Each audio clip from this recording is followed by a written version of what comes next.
The content on this channel is for informational and educational purposes only. Please contact your financial advisor for any financial questions you may have concerning your investments. Looking for the tools that'll help you build your generational wealth? Make sure you stop by www.ujamaanetwork.com. There you're going to find the list of Black-owned banks and credit unions, as well as all the centralized and decentralized exchanges, hardware and software wallets that we use here, right on the page for your generational wealth needs. That's www.ujamaanetwork.com. And while speaking on the topic of building generational wealth, there seems to have been some widening in the wealth gap between African American men and women in the country in the most recent years. Gathering this information from the Department of Labor Statistics, where we had seen some narrowing of the wage gap between males and females in the African American community around that $51,000 mark back in 2021.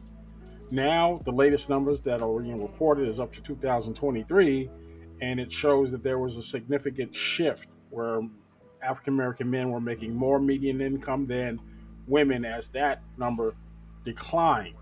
So the gap has, in fact, widened back to more historic numbers, where the gains that African American women have been making because of their education and their access to different jobs had placed them nearly parity.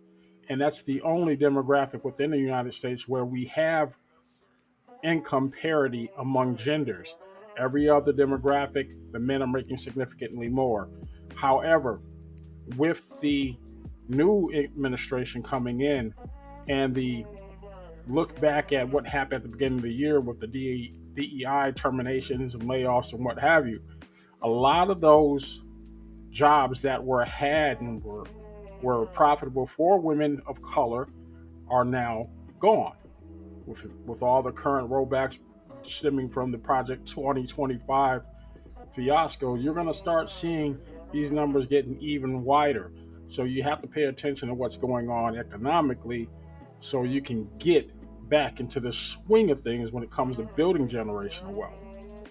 Now, I want to jump into this conversation, but I want you to understand one thing. We're not talking about annual income. We're not talking about income at all. We're talking about wealth, what you have accumulated all together, right? And these numbers are going to shock you. And it shouldn't, but you should understand where they're coming from. On average, a single woman without children in this country accumulates about $87,000 of wealth by herself.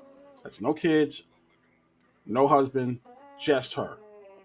That is in contrast to what the $82,000 of single men have accumulated in that same point in time. We're talking about men and women between the ages of 18 and 35. That's a pretty substantial amount of money. We're talking about a $5,000 difference, but they're in that same ballpark. And this is panned out by the research I pulled up from the Pew Research Center, as well as the Department of Labor. You can also look at the Bureau of Labor Statistics.gov and get some of this information as well. But again, we're talking about wealth, overall wealth, and not just income. When it comes to home equity, again, women are clocking in at around $165,000 in wealth compared to $150,000 that men control in equity. This is a big deal. $15,000. It is the only area that you can achieve some parity and actually is tilted in favor of single women without children when it comes to creating wealth. But is this wealth generational? Well, obviously not. If you have no kids, there's no generations to pass that wealth on to. Generational wealth is the accumulation of wealth to give to other generations. And if you are single, that is just not going to happen. And I want you to get in touch or get informed on what the word escheatment means. Escheatment is what happens if you don't have a will or if you don't have any heirs, and the government, after you pass, gets all that property and all that wealth that you accumulated, and it goes back to the state. Understand that.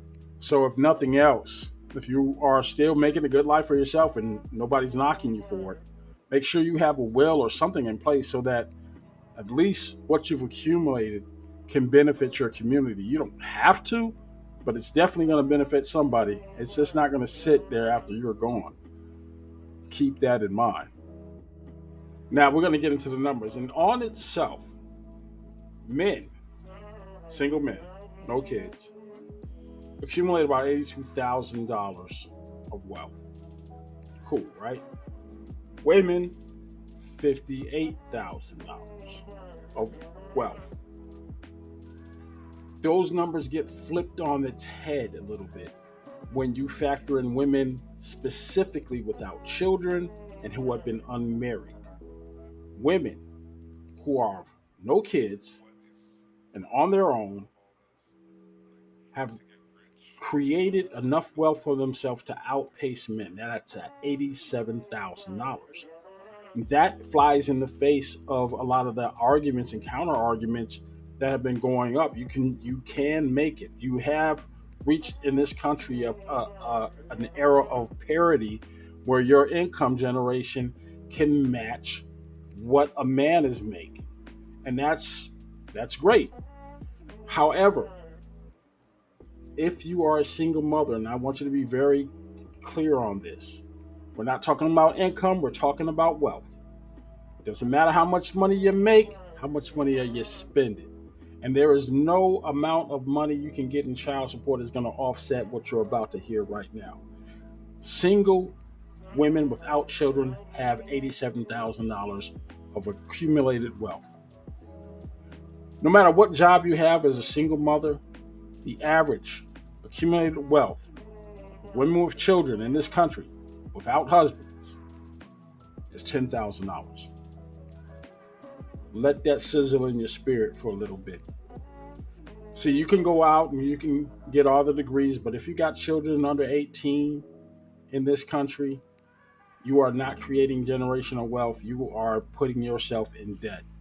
$10,000 is not a whole lot of generational wealth. You are an AC breaking down away from having no wealth at all. That's facts. Major car repair, you're cooked. No matter how much money you're making, if you only have $10,000 worth of wealth, you're cooked. And I need people to understand the difference again between wealth and income. You may make a great amount of money, but if you're spending it all out at one time, you are really doing yourself no favor. And it makes an argument that maybe maybe these feminists are onto something because they can take care of themselves very well according to the Pew Research. However, you're not building any generational wealth. You don't have any generations to pass it on to. So you have to figure that out. Now, there's a viral sentiment being spread on the internet, and it goes something like this. It says that men save money being single, women save money being in relationships. Now, when it comes to couples versus single people, as far as the accumulation of wealth is concerned, couples far exceed anybody with an amassment of about $380,000 on average. Married couples can accumulate. Now, individually, women are about 165,000 of accumulated wealth when they are single with no kids, as opposed to a single man at $150,000 when he is single, no kids. But couples, 380,000 of accumulated wealth is what you see coming in when you're working together. And it just seems to be a no-brainer. No matter how you slice that formula, you need to take that into consideration if your goal is to build generational wealth in the long haul. Now, of course, the whole purpose of generational wealth is to have generations. So if you are planning on building a family, This is one of those perks if you can come to an accord, and a lot of us just can't. Um, there's always going to be an element of a relationship where somebody wants more control than the other partner. Got to work on that because it just doesn't serve you to have a power move within your relationship. Got to focus on those three F's: that family, finances, and your future. The family, finances, and your future. Definitely make sure that you are getting those things into to to alignment.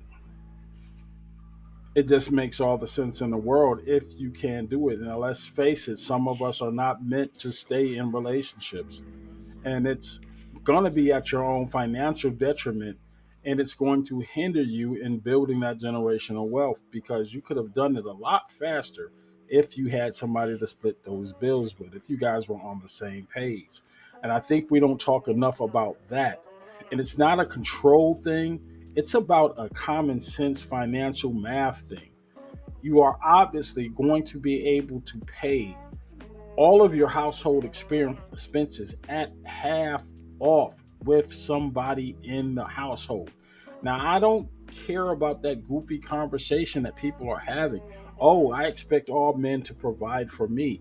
Hold up. The whole purpose of the 1974 Act to give women equality so they didn't have to get a father's or husband's permission to open a bank account, so you can open up a line of credit so that you can build your own generational wealth without being a man. It was all based on the fact that this equality question had to put you guys back into work. Now that you're in the workplace, you don't want to contribute. That makes no sense. You have to stay true to the game. You can't have it both ways, especially not in this economy. This is a two income economy for real. And if you have that magic recipe and you have two incomes, doesn't matter who makes more. If you guys are able to keep it together, pay half of those bills. If you got a $2,000 a month apartment, imagine how much money you're saving if you only had to pay 1,000. I'm sorry. I mean, it just doesn't make any sense. And I want people to really pay attention to that because this is the biggest obstacle to generational wealth, just people being too stubborn to get it together. Just my 2 cents.